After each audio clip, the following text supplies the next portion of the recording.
Análisis y crítica de un texto. Para apropiarnos de los conocimientos y la información plasmada en textos, debemos recurrir a un análisis crítico.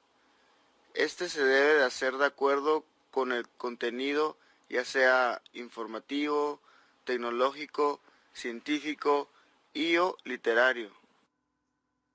Consiste en desglosar cada uno de los elementos que integran un mensaje, reflexionar sobre ellos y captar la intención del autor. ¿Y cómo se inicia?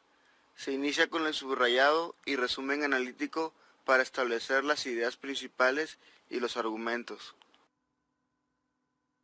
¿Cuáles son las ventajas del análisis crítico? Pues adquirir una actitud objetiva, lógica y crítica frente a planteamientos y posiciones diferentes a la nuestra. Desarrollar la capacidad de comprensión, asimilación, análisis y evaluación. Enriqueceremos nuestro vocabulario. Aprenderemos a memorizar rápidamente palabras, ideas o conceptos claves. Mejoraremos nuestra lengua oral y escrita. Y fomentaremos la creatividad cognitiva.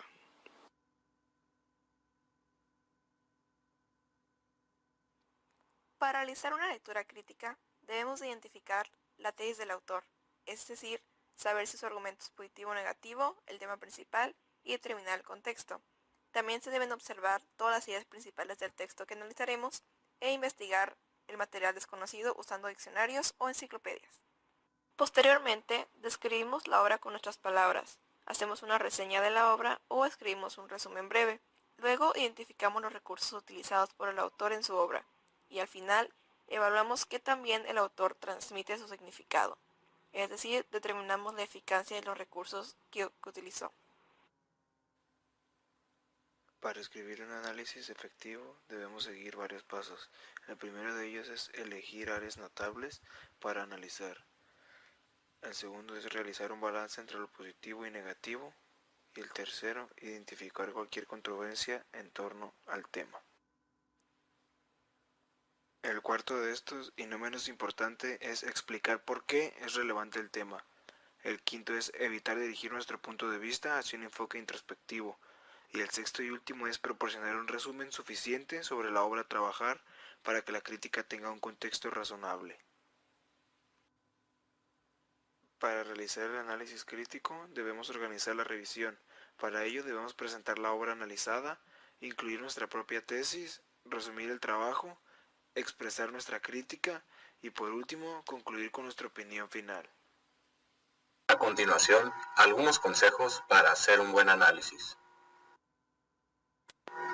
Al estudiar la situación, tenemos que realizarnos preguntas que nos lleven a revelar la existencia del problema, tales como qué, cómo, cuándo, dónde, cuánto y quién. El segundo consejo es el de distinguir entre lo relevante y lo relevante. Va a haber casos en los que tenemos que agarrar una abundante cantidad de información y a través de la práctica del estudio nos vamos a dar cuenta de cuál información es importante para determinar los hechos y datos que tienen relación con lo que necesitamos analizar. El tercer consejo es el de estudiar las interrelaciones. Al igual que hacemos preguntas sobre un problema, tenemos que consultar e indagar sobre cómo es la interrelación entre los diversos componentes del proceso.